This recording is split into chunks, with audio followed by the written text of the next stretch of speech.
오늘 주회전으로 나오신 모든 분들을 주님의 이름으로 사랑하고 또 축복합니다. 오늘서부터 야고보서 1장 시작해서 차례대로 강의하려고 합니다. 오늘은 첫 시간으로 1장을 중심으로 시험을 기쁘게 여기라. 다시 말씀드리면 시험을 기쁘게 여기라 라는 제목으로 말씀을 나누려고 합니다. 저자는 야고보인데요, 성경에 보면은 야고보라는 이름이 많이 나옵니다. 그리고 예수님의 제자만 해도 야고보라는 이름이 두 사람 있습니다. 첫째는 세베대의 아들 야고보입니다. 요한의 형제이고 베드로와 같이 갈릴리 바다의 어부 출신입니다. 야고보가 있고요, 또 한 사람 야고보는 알페오의 아들 야고보입니다. 그런데 알페오의 아들 야고보가 어떤 일을 했는지 잘 나오지 않아요. 성경에 거의 안 나옵니다. 다만 마가복음 15장에 보면은 알페오의 아들 야고보를 작은 야고보다, 제임스 더 영거, 이렇게 표현하고 있습니다. 그것 뿐입니다. 그래서 이 야고보서를 누가 썼느냐 이렇게 이야기할 때에 세베대의 아들 야고보는 아닐 것이다. 왜냐하면 이 세베대의 아들 야고보는 요한의 형제로 12사도 중에서 제일 먼저 순교한 사람입니다. 그가 순교한 것은 헤롯 왕에 의해서 주후 44년경입니다.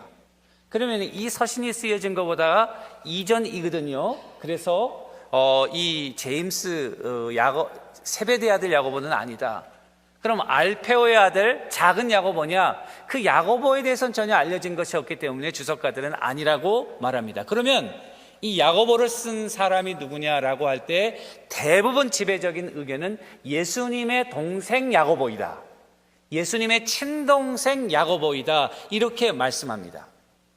그러면은 이 친동생 야고보가 어떻게 초대교회의 지도자가 되었고, 그리고 이 서신서까지 쓰는 이 서신서는 지금 리더가 흩어져 있는 하나님의 백성들을 위로하고 지금 시험 가운데 있어요.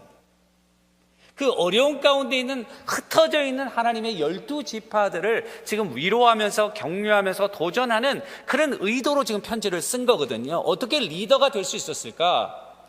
여러분, 마가복음 3장 22절에 보면은 예수님이 살아서 사역하실 때, 갈릴리 중심으로 사역하실 때 그 예수님의 동생하고 예수님의 어머니, 예수님의 친족들은 예수님에 대해서 그 예수님이 하나님의 아들이라고 하는 그런 확신이 없었던 것 같아요.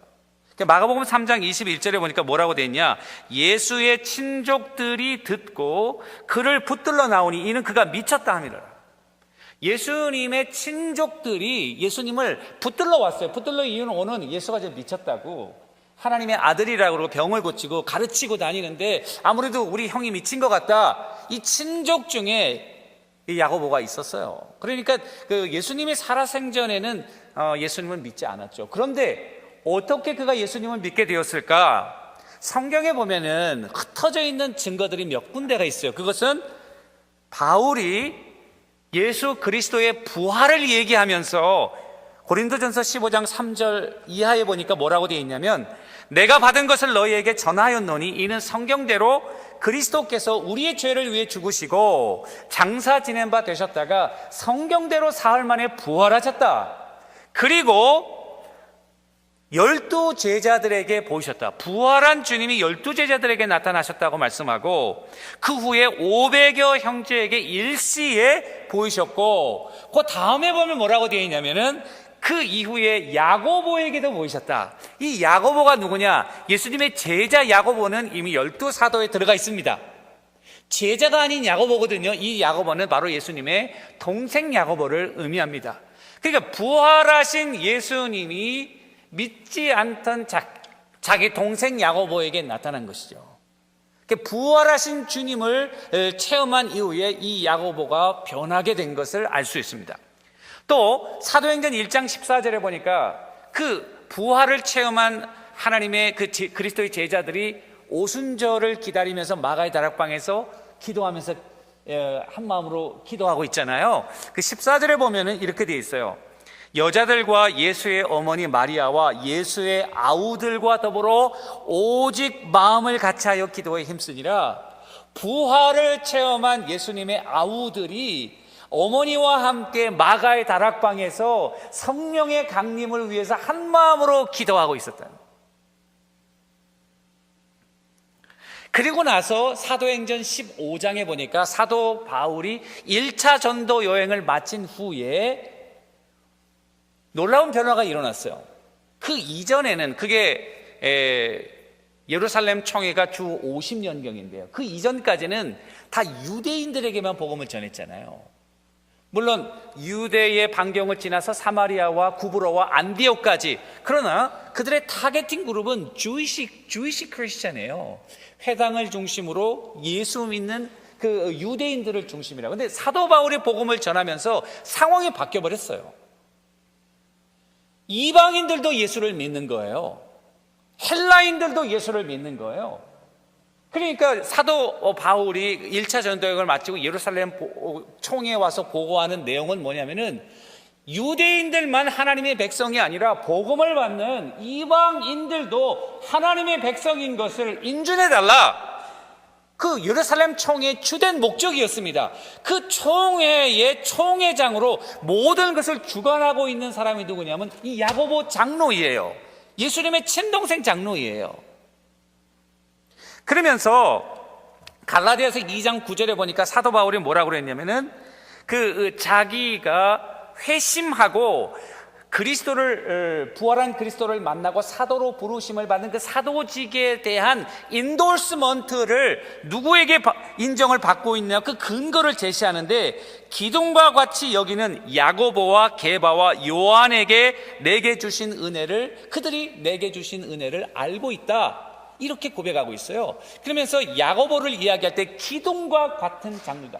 초대 교회를 바치고 있는 기둥과 같은 장로가 세 사람이 있었는데 베드로와 요한과 그리고 예수님의 동생 야고보가 거기에 들어가 있어요. 야고보가 어떻게 초대교회의 그 총회장이 되고 지도 교회의 그런 리더가 될 수 있었는가? 성경 이외에 증거를 보면은 여러분 알렉산드리아의 클레멘트라고 하는 교부가 있습니다. 그 사람은 주후 150년에서 210년까지 살았던 사람입니다.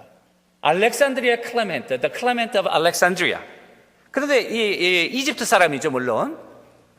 그렇지만은 이 사람은 굉장히 신약과 같습니다. 왜냐하면 신약의 마지막 성경인 계시록이 주후 90년경에 쓰여졌으니까 두 세대 150년경이면은 거의 사도 시대를 지내서 속사도 시대, sub-apostolic age이라고 성경에서 얘기하고 굉장히 중요한 성경과 교보들을 연결하는 그 중간에 있는 사람인데요.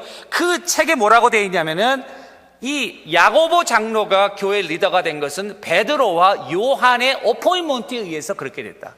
사도적인 권위를 가지고 있는 베드로와 요한이 당신이 우리의 의장이 되어달라 이렇게 어포인트 했다고 기록되어 있습니다. 따라서 이 야고보는 예수를 믿지 않았지만은 부활한 예수를 체험하고 성령의 강림을 체험하면서 이제는 그리스도의 교회의 리더로 그가 성장하고 성숙하고 그 리더의 자격으로 오늘 1절에 보니까 하나님과 주 예수 그리스도의 종 야고보는 흩어져 있는 12지파에게 문안한다 하면서 교회들을 또 흩어져 있는 성도들을 위로하고 격려하는 그 말씀을 하고 있습니다. 이게 쓰여진 것은 사도 바울의 그 믿음과 이 야고보서의 행함이 어떻게 보면은 이렇게 컨플릭트 되는 서로 모순되는 것 같이 보여서 만약에 사도 바울의 서신서를 이 야고보서가 알았다면 분명히 이 서신서에 언급을 했을 텐데 이 사도 바울의 서신서에 대한 언급이 전혀 없어요. 그래서 많은 학자들은 이 야고보서는 사도 바울이 편지를 쓰기 이전이다. 주 50년 이전에 이 편지가 쓰여졌고 정확하게 얘기하면은 47년에서 50년경에 쓰여져 있고 그 대상은 흩어져 있는 유대인 그리스도인, 주이시 크리스찬, 이방인들이 여기는 아직 속해 있지 않은 그 유대인들이다 이렇게 봅니다. 흩어져 있는 유대인들은 여러분 오순절 성령 강림 때 각국에서 사람들이 다 모였죠. 베드로의 설교를 듣고 회심하고 다 그 나라로 돌아갔어요. 흩어져 있어요. 그리고 여러분 성령의 강림이 임하면서 놀라운 부흥이 일어났지만 예루살렘에 큰 핍박이 일어났죠. 세베대 아들 야고보가 죽게 되고 온 성도들이 사도를 제외하고는 다 흩어져 있었다고요. 그들이 굉장히 어려운 상황을 맞이하게 되었다고요. 믿음 때문에 자기의 고향과 친척과 본토를 떠나야 되는, 나그네로 살아야 되는, 정말 리터럴리 나그네 생활을 하게 되는, 믿음 때문에 모든 것을 버리고 떠나서 객지에 가서 생활해야 되는 그 어려운 가운데 있는 하나님의 백성들을 위로하고 권면하고 도전하는 목적으로 지금 편지를 쓰고 있다고 하는 사실을 우리들에게 보여줍니다. 중요한 주제가 몇 개가 있는데, 첫 번째는 행함이 있는 믿음. 믿음이 1장 17절에 보니까 행함이 없는 믿음은 그 자체가 죽은 것이다. 그래서 그 행함과 믿음의 그 일치성을 강조하는 것, 굉장히 중요한 주제이고요. 또 하나는 시험에 대해서, 오늘 말씀 이제 시험에 대해서 이야기할 건데, 많은 하나님의 백성들이 고통 가운데 있어요. 그들의 그런 믿음으로 인한 시련과 여러 가지 삶의 정황으로 인한 그들이 당한 시련을 하나님의 백성으로 어떻게, 어떠한 자세로 극복하고 나가야 될 것인가? 이거는 단순히 2000년 전에 흩어져 있는 유대인 그리스도인들에게만 필요한 것이 아니라 현대를 살아가는 여러분들과 나도 얼마나 많은 시험이 있습니까? 하루에도, 지난 주간에도 얼마나 많은 사건들이 우리의 가정과 여러분들의 삶과 우리 교회에 벌어지고 있습니까? 그런 의미에서 우리가 이 시험을 어떻게 잘 이기느냐, 굉장히 중요한 주제를 다루고 있고, 말에 대해서, 혀의 권세에 대해서, 그리고 부한 자와 가난한 자가 교회에 있을 때 교회가 어떻게 공평성 있게 가난한 자가 차별을 받지 않고 정말 우리가 이런 세상적인 부를 초월해서 그리스도 안에서 한 형제 자매 유니티, 하나됨을 이룩할 수 있을까? 이런 중요한 이슈들, 실질적인 이슈들에 대해서 짧은 5장에서 다루고 있습니다.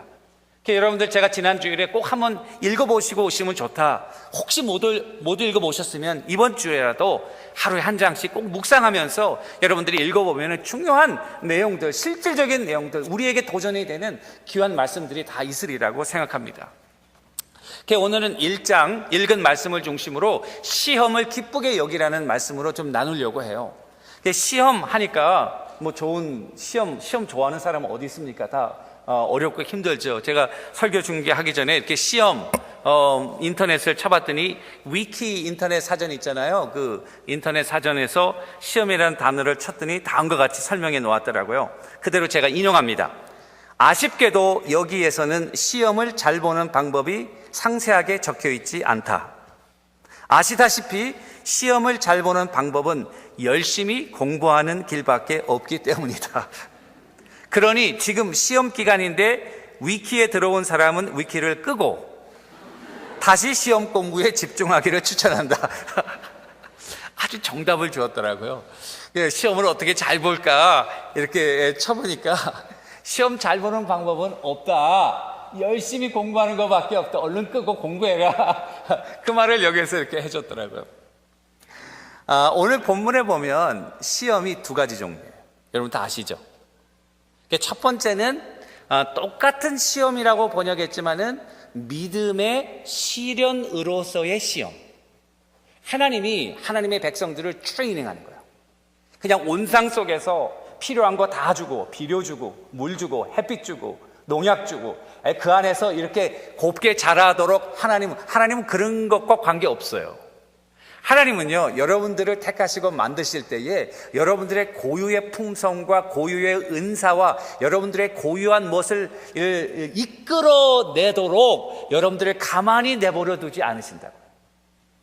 그 온상에서 끌어내가지고 어느 정도 씨앗이 발아되면 온상에서 끌어내서 다른 곳에 심어서 거기에 비도 오고 눈도 오고 그곳에서 견디도록 명실공히 그 어려움을 극복해서 하나님 앞에 설 수 있는 사람으로 만들도록 하는 것, 그거 믿음의 시련이에요.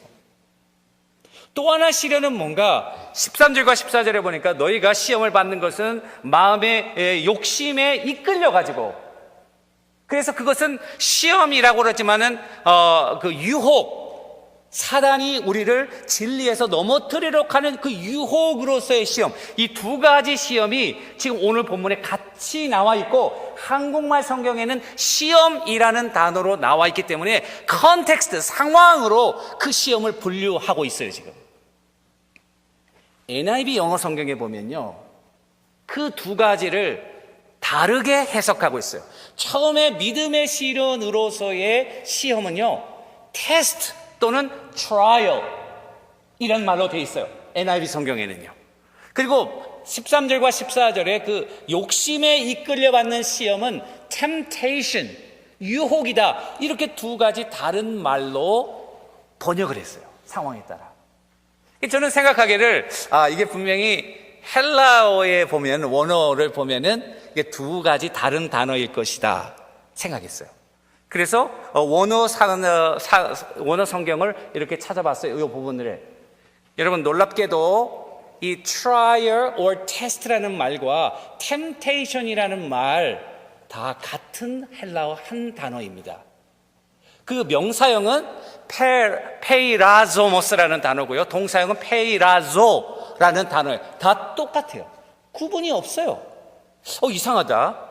시험과 유혹이 하나는 하나님이 주는 거고, 하나는 마귀가 주셔서, 하나는 우리로 연단하는 거고, 하나는 우리를 넘어뜨리려고 하는 것인데 왜 이게 구분이 안 되고 똑같이 시험이라는 단어로 한 단어로 표현했을까?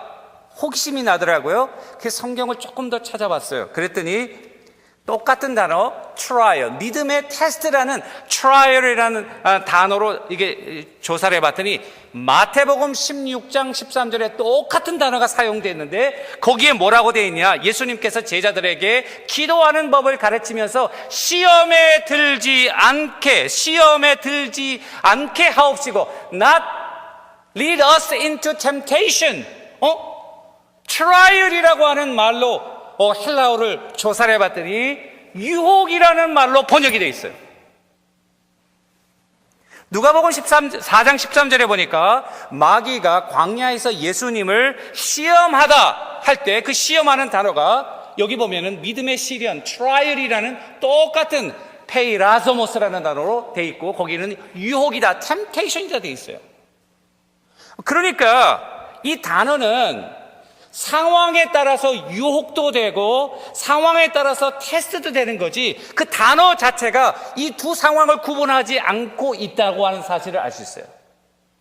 그리고 13절과 14절에 보시면은 이게 명사로 안 돼 있고 너희가 시험을 받을 때에 when you are tempted 동사로 돼 있어요. 동사로. 동사의 단어를 조금 더 살펴보았어요.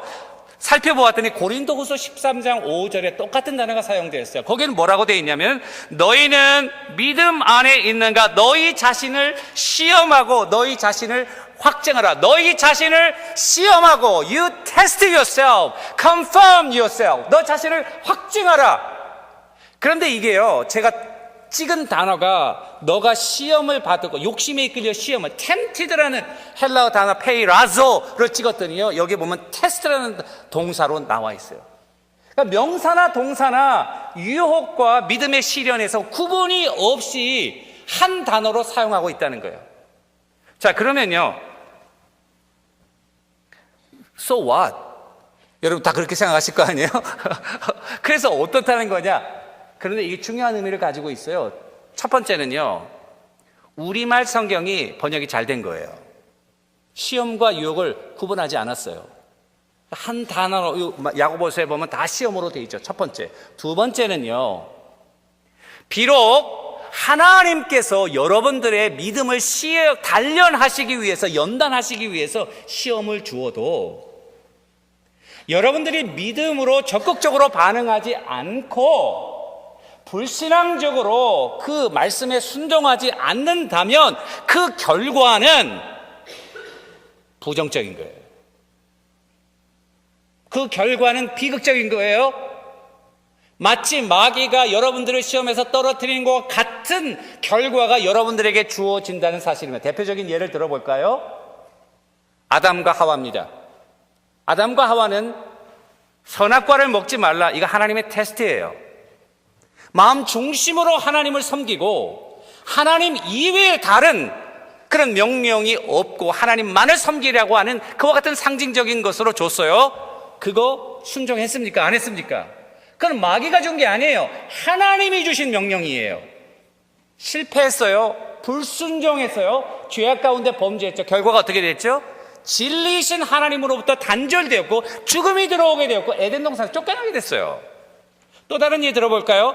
아브라함에게 하나님께서 25년 만에 아들을 준 건 하나님께서 아브라함의 믿음을 시험하시는 거예요. 오랫동안 내 육신적인 그런 모든 상황이 하나님의 약속을 이룰 수 없는 상태에서도 정말 하나님을 끝까지 믿고 신뢰하겠느냐? 하나님의 도전이죠.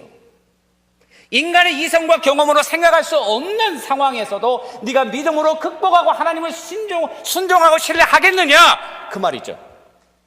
10년까지 잘 참았어요. 86세 되던 때에 아브라함이 마음이 불안해지기 시작했어요.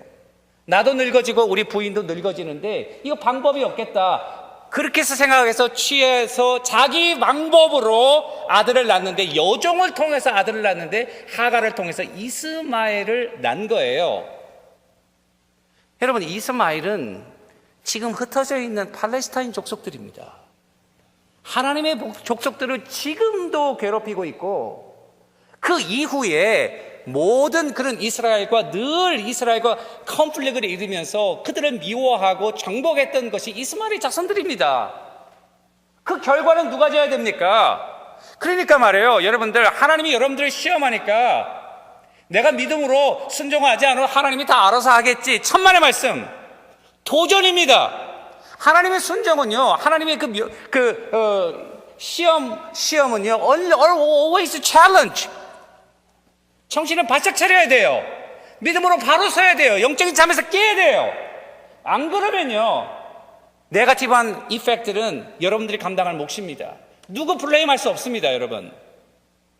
또 반대로 사단이 우리를 유혹하고 있어요. 사단이 유혹을 한다 할지라도 여러분들이 정신을 차리고 믿음으로 그 사단의 유혹을 극복한다고 하면 사단의 유혹도 괜찮아요. 그것을 통해서 여러분들의 믿음은 더 강건해지고 더 영적으로 성숙하고 하나님 앞에 가까이 나가게 되는 거예요. 하나님의 시험이나 마귀의 시험이나 정말 중요한 것은 이게 누구로부터 왔느냐가 그것도 중요하지만 더 중요한 것은 어떠한 자세로 내가 임할 것이냐, 이게 더 중요하다 그 말이에요. 그런 의미에서는 이 두 단어의 구분이 없다 그 말이에요. 고린도전서 10장 13절에 보니까 뭐라고 되어 있냐, 그래서 사람이 감당할 시험 밖에는 너희에게 당한 것이 없나니 오직 하나님은 미쁘사 너희가 감당하지 못할 시험 당함을 허락지 아니하시고 시험 당할 즈음에 또한 피할 길을 내사 너희로 능히 감당하게 하시느니라. 이 시험은 템테이션이에요. 템테이션도 결국 하나님의 장중 안에 있다 그 말이에요. 마귀가 일시적으로 우리를 거스리고 우리를 해코지하고 우리를 괴롭게 하고 우리를 공경에 빠뜨리지만, 그러나 그가 우리의 인생을 좌지우지할 수 있는 것이 아니라 더 큰 하나님의 주권 하에서, 허락하에서 그들이 이루어지고 있다는 사실을 믿으라 그 말이에요. 사단이 우리를 시험해도 그 시험을 통해서 믿음으로 하나님 앞에 나가게 되면 하나님이 피할 길도 주시고 지혜도 주시고 믿음도 주셔서 그 이전보다 더 멋있는 하나님의 사람으로 성숙하게 된다 그 말입니다. 따라서 오늘 야고보 장로는 뭐냐, 시험을 당하거든 기쁘게 여기라고. 영어 성경에 consider it pure joy, 순수한 기쁨으로 생각하라. 순수한 기쁨으로 생각하라. 이건 정말 너무 과장된 것 같아요. 왜냐하면 시험은요, 괴롭습니다. 여러분 시험 다 당해보셨죠? 마음속으로 대답해 보세요. 시험 다 겪어보셨죠? 시험 겪고 있는데 밥도 잘 먹고 잠도 잘 주무시면 그거 시험 아닙니다, 여러분. 내가 시험 받고 있다고 그러는데 내가 밥도 잘 먹고 잠도 잘 자고 그냥 가끔 마음이 그렇다, 그건 시험은 아니에요. 정말 시험은 뭐냐면요, 여러분 밥이 안 내려갑니다. 금식은 왜 합니까? 밥이 안 내려가니까 금식하죠. 죄송합니다. 좀 불건전한 발언을 했는데, 저 같은 경우는 그래요. 밥이 안 내려가면, 하나님이 금식하라고 그러는구나. 소화도 안 되는데 밥 먹어서 뭐예요? 밥 안 먹고 하나님이, 그러니까 마음이, 금심이 있을 때는요, 자다가 벌떡 일어나요. 자다가 무의식적인 생각이 나서 한밤중에 벌떡 일어나가지고 하나님 앞에 그 씨름하며 울면서 기도하고 말이죠. 그거 시험이에요. 그 시험은 성경에 보니까 뼈를 마르게 해요. 사람이 뼈가 마르면은 여러분 안 좋습니다. 뼈에서 피도 만들어지고 영양분이 만들어지는 건데, 잠언에 보니까 마음의 근심은 뼈를 마르게 한대. 우리 뼈를 마르게 하는 거. 그런데 오늘 보니까 한 가지 시험이 아니라 여러 가지 시험으로 너희가 시험을 당하거든 온전히 기쁘게 여겨. 여러 가지 시험. 이거 that's not possible. 감정적으로는 되지 않는 거예요. 감정적으로는 기뻐할 수 없는 거예요. 시험 가운데 좌절하고 한숨 쉬고 오히려 우리 마음 가운데 낙심이 되지 어떻게 기뻐하라는 겁니까? 그런데 오늘 보니까요, 이거는요 명령이에요. 감정을 의지하지 말라 그 말이에요. 의지적으로 기뻐하도록 선택하라 그 말이에요. 할렐루야. 굉장히 중요한 말씀입니다. 하나님께서 여기 보니까 피할 길도 주시고 우리에게 필요한 은혜를 주시는 그 하나님의 큰 섭리를 믿으면서 내가 이 상황에서 지금 불평하고 원망하고 좌절할 것이냐, 하나님이 도와주실 것을 믿고 내 감정적으로는 허락이 되지 않지만 의지적으로 내가 기뻐하겠다, 이 마음의 자세, 이 마음의 자세가 시험을 극복하는 놀라운 키의 역할을 한다는 사실을 믿으시기를 주님의 이름으로 축원합니다. 여러분, 운동 경기나 무슨 일을 할 때 보면 상대방하고 기싸움 하잖아요. 기싸움. 우리가 시험을 당할 때 영적으로 그 키에 눌리게 되면요, 벌써 전의를 상실하면 다 안 됩니다. 그러나 여러분들이 정말 사면초가와 같은 그와 같은 어려운 상황 가운데 있더라도 믿음을 가지고 내가 정말 주님을 의지하겠다는 의지적인 믿음의 선택을 하는 순간서부터는 여러분들의 상황은 바뀌게 됩니다. 그래서 여기 보시면요, 인내, 믿음이 왜 우리가 기뻐하냐면 인내를 만들어낸다고 성경에 기록되어 있어요. 인내는 좋고 편할 때 만들어지는 것이 아닙니다. 여러분들이 모든 것이 잘 되고 편해요. 자녀들도 잘 되고 건강하고 돈도 잘 벌고 사업도 확장되고 공부도 잘 되고 모든 일이 편안할 때는 인내가 필요 없습니다. 인내가 필요할 때는 언젠가 일이 꼬일 때, 일이 안 될 때 우리 마음 가운데 인내의 씨앗이 있는데 그 인내가 언제 자라냐면은 일이 안 되고 힘들고 괴롭고 어려울 때에 하나님께서 그 인내의 진을 킥하셔가지고 인내가 우리 안에서 developed. 인내가 처음부터 가지고 나온 사람 한 사람도 없어요, 여러분. 인내는요, 형성되고 만들어지는 거예요. 그 만들어지는 배경은 어려운 고난과 시험 속에서 인내가 만들어지는 거예요. 저는 이 인내가 형성되는 과정이 마치 조개가 그 안에서 진주를 형성하는 과정과 같다, 그렇게 생각합니다. 여러분, 조개가 진주를 만들어내는 과정이 아시죠? 바닷가에서 잘 살고 있는데 먹을 것이 풍부하고 잘 될 때 진주를 왜 만듭니까? 만들 필요가 없어요. 그런데 먹이를 먹다가 이만한 돌이 하나 자기 살 속으로 딱 들어왔어요. 이게 우리의 살을 아프게 하는 거예요. 괴롭게 하는 거예요. 그러니까 이 조개는 자기의 모든 진액을 다 뿜어내서 이걸 녹이든지 사기든지 밖으로 빼내든지 그 과정에서요, 영롱한 진주가 만들어지는 거예요. 인내는 진주와 같습니다. 여러분, 그래서 하나님이요, 근데 그 인내가요 너무 중요합니다. 인내가 없는 사람은 머리가 아무리 좋아도 세상적으로도 성공하기 힘듭니다.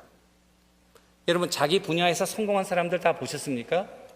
그들의 공통점 중에 하나는 뭔지 아십니까? 인내하는 사람들이에요. 어려움을 참는 사람들이에요. 고난을 극복하는 사람들이에요. 좌절해도 좌절하지 않는 사람들이에요. 실패하지 않고 끝까지 도전하는 사람이에요. 비전을 향하여 줄기차게 나가는 거예요. 그거 어떻게 만들어져요? 인내해서 만들어져요. 토마스 에디슨이 전구를 발명했다. 한 번에 딱 연구해가지고 딱 만들었나요? 아닙니다. 수천 번 실험해가지고 다 실패하고 그 중에 한 번 된 거잖아요. 실패를 인내로 극복한 사람들이 세상에서 성공할 수 있어요. 하나님의 사람들이 하나님의 일을 하려면 머리가 좋은 사람, 믿음이 좋은 사람, 은사가 많은 사람 다 필요하죠. 그 모든 은사와 재능들이 제대로 발휘하려면 인내하는 사람, 인내의 그 은사가 없으면 불가능합니다. 교회 일을 할 때도 인내하지 않고는 안 됩니다. 하나님이 인내해서 인내의 그 모든 형성, 참을 줄 아는 사람, 하나님의 때를 기다릴 줄 아는 사람, 그 사람을 통해서 하나님을 이루시는 거죠. 여러분 모세 보세요. 모세가요, 처음 민수기에 보면은 모세가 그 온유함이 모든 지면의 사람보다 승하다고 그랬어요. 온유의 이 세상에 아주 상징으로 모세를 이야기하고 있어요. 그런데 처음서부터 모세가 그렇게 좋은 성격이었습니까? 40세 때 애굽의 궁정에서 왕자로 자랄 때 보니까 성질이 더러운 사람이었어요. 참지 못하고 다혈질이었어요. 40년 동안 하나님이 그를 훈련시킨 건 무엇입니까? 광야에서 오랫동안 인내하게 하시는 거예요. 하나님의 사람들로 인내하게 하시는 거예요. 그리고 그릇이 되었을 때, 자 이제 됐다, 너 인내 잘 배웠으니까 이제 막대기를 잡고 가라! 하나님께서 동역하시는 놀라운 하나님의 종이 된 것입니다. 사랑하는 성도 여러분, 하나님께서 때로는 우리들에게 시험을 허락하십니다. 그러나 그 시험 때문에 여러분들이 좌절하고 낭망하지 않게 되기를 주님의 이름으로 축원합니다. 때로는 욕심 때문에 시험을 받지만은 정신을 차리고 믿음으로 하나님 앞에 바로 서서 그 시험 가운데 우리의 죄로 회개하고 정말 창의적인 방법으로, 적극적인 방법으로 내 변할 것을 변하고, 내 라이프 스타일을 변하고, 내 기도하지 못하던 생활을 기도하고, 말씀 읽지 못하던 생활을 말씀으로 주님 앞에 나가게 되면 오히려 그 계기를 통해서 여러분들에게 하나님의 놀라운 축복이 임한다는 사실을 믿으시기를 주님의 이름으로 간절히 축원합니다. 우리 한국 사람들은 정말 이게 잘 못 참는 것 같아요. 우리 한국 사람들은 빨리빨리를 너무 좋아해요. 모든 걸 빨리 하고 싶어요. 교회도 빨리 부흥케 하옵소서. 모든 거 빨리 성공하게 하옵소서. 비즈니스도 빨리, 공부 빨리 하면요, 공부 빨리빨리 많이 하는 사람들이 있거든요. 시험 보면 늘 못 보더라고. 빨리빨리 하는 게 아니라 열심히 해야지. 오늘 사전에 보세요. 열심히 공부해야 된다 그래요. 열심히는 천천히 필요한 것들을 잘 인내하면서 공부. 저 미국에 오니까 이 기다리는 거 참 처음에는 못 참겠더라고요. 은행에 가서 바빠 죽겠는데 빨리 디파짓하고 가면 될 거 아니야. 그런데 날씨가 어떠느니 누가 어떠느니 뒤에서 맞아 하는데 빨리 좀 갔으면 좋겠는데 나중에는 신경질 나더라고요. 그런데 여러분 조금 지나다 보니까 기다리면 순서가 오더라고. 할렐루야. 기다리면 순서가 오더라고. 한국은 빨리 가다. 신호등 고장 나보세요. 약속이나 한 듯이 이쪽 먼저 오면 탁 가고 착 가고 가르쳐주지도 않았는데 잘하더라고. 우리는 마구 가려다가 그냥 다 사고 나요. 때로는요, 하나님이 우리를 기다리고 인내하도록 만드는 거예요. 그 인내를 통해서, 인내할 수 있는 사람은요, 큰 일을 이룰 수 있어요. 하나님의 때를 기다릴 수 있어요. 자기의 부족함을 깨닫고 준비할 수 있어요. 그래서 어떠한 일이 오더라도 인내할 수 있으면요, 일단 그 일이 이룰 수 있는 기본적인 바탕이 만들어져요. 자기가 지식도 있고 은사도 있고 능력도 있지만 인내 없으면요, 못해요. 여러분, 공부하는 사람들도 보면은 나중에 정말 박사과정 받고 훌륭한 일을 하는 사람은 머리가 좋은 사람이 아니라 인내하고 끝까지 남아있는 사람들, 그런 사람들입니다. 인내라는 말도 성경에 보면 두 가지가 있습니다, 여러분. 하나는 patience라는 말이고 하나는 perseverance라는 말입니다. 그런데 patience는요, 조금 소극적인 의미입니다. 정말 이를 악물고 끝까지 참는 거야. 괴롭고 안에서는 그냥 열불통이 터지지만 근데 끝까지 이를 악물고 참는 거야. 그거 patience야. 오늘 말씀해 보면은 인내하라는 말이야. perseverance. perseverance는요, 적극적으로 대처하라는 말이에요.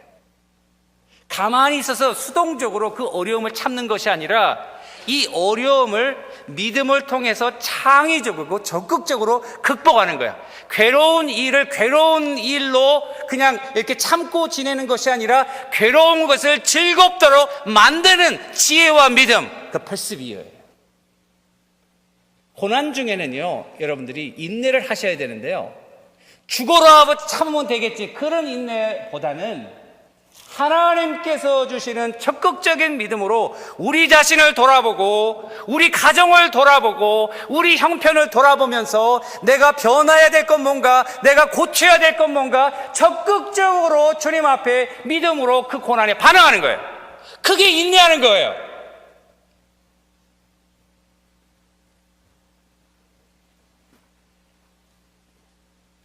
저는 온전히 기쁘게 여기라, 이거는 믿음의 도전이라고 확신합니다.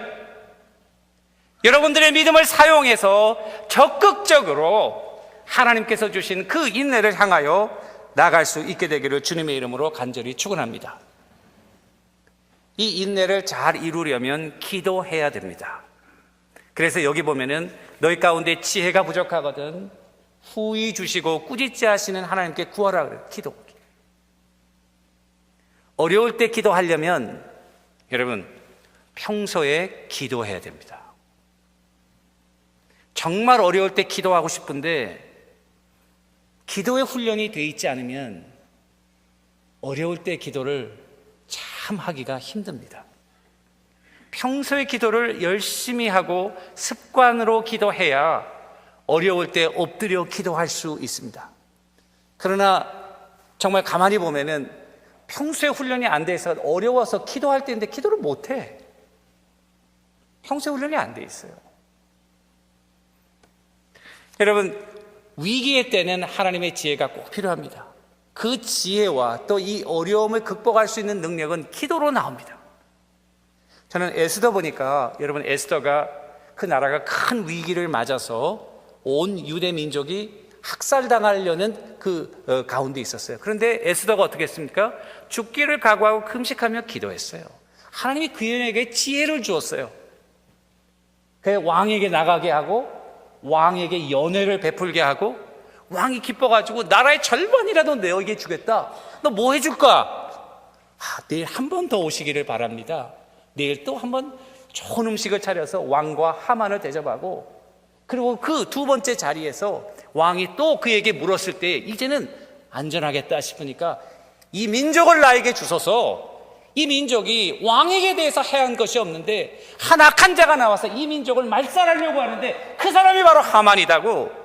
그 자리에서 이 하만이 부들부들 떨면서 자기가 세운 장대에 그 목이 걸리는 완전히 역전되는 역사가 나왔어요. 기도의 능력으로 지혜를 받아서 하나님 앞에 나가니까 하나님께서요, 이 지혜를 통해서 이 위기를 넘길 수 있는 놀라운 은혜를 허락해 주신 것입니다. 사랑하는 성도 여러분, 어려운 가운데 있습니까? 건강의 문제로 힘들어하며 위기 가운데 있습니까? 가정의 문제로, 비즈니스의 문제로, 비자의 문제로 위기 이 가운데 있습니까? 여러분 꼭 위기라고만 생각하지 마세요. 위기와 유혹이 구분이 없듯이 여러분들이 믿음으로 적극적으로 나가면 하나님께서 그것을 통해서 여러분들에게 더 깊은 은혜를 내려주시리라 확신합니다. 믿음의 날개를 펴서 인내를 형성하고 정말 그 광풍을 높이 날아오를 수 있는 지혜, 성령의 능력이 기도 가운데 하나님으로부터 여러분들에게 공급될 수 있게 되기를 주님의 이름으로 축원합니다. 말씀을 마무리 짓겠습니다. 우리 워렌 목사님은요, 우리 인생의 모든 것이 시험이다. Life is a test 이렇게 얘기하지 않고 All of life is a test. 우리 인생의 모든 것이 시험이다. 그 말은 뭡니까? 우리가 일하는 것, 예배하는 것, 노는 것, 모든 우리의 everyday가 하나님 앞에 테스트라는 거예요. 하나님이 여러분들 지금 어떻게 예배 드리고 있나 함 테스팅. 여러분들 가운데 어려움이 있죠. 그 어려움 가운데 여러분들의 마음의 중심이 무엇인지 하나님 now 테스팅이에요. 여러분들의 마음 중심이 때로는 안 보여요. 어느 것이 마음 중심인지 하나님이 때로는 확인하고 싶어 하셔요. 그래서 하나님의 종들을 때로 하나님이 시험하셔요. 어려운 가운데 넣고 하나님이 멀찌감치 떨어 어떻게 하나 보여. 다윗은 뭐라고 그랬어요? 하나님이 왜 멀리 서서 내 기도를 들으지 아니하십니까? 왜 얼굴을 나에게로부터 숨기시나이까? 시편의 기도예요. 하나님이 테스트하고 있는 거예요. 여러분, 이 테스트에서 여러분들과 내가 패스하게 되기를 주님의 이름으로 축원합니다. 넘어지는 것이 아니라 인내를 형성할 때예요. 믿음을 사용할 때예요. 하나님께서 주시는 더 큰 그 믿음의 뿌리를 내릴 때예요. 더 깊은 뿌리. 여러분, 감을 때에 뿌리가 더 깊게 내려가잖아요. 더 물을 깊은 데서 빨아들이려고 물이 많으면요, 뿌리를 깊이 안 내려요. 때로는 물이 없으면요, 깊이 뿌려요. 사랑하는 성도 여러분, 우리 시험은 어떻게 보면은 인생은 시험입니다. 하나님께서 여러분들의 중심을 체크하실 때에 여러분들과 내가 하나님의 사람으로 인정될 수 있도록 인내하시면서 믿음을 사용하시면서 하나님 앞에 영광 올리는 우리 모두가 되기를 주님의 이름으로 간절히 축원합니다.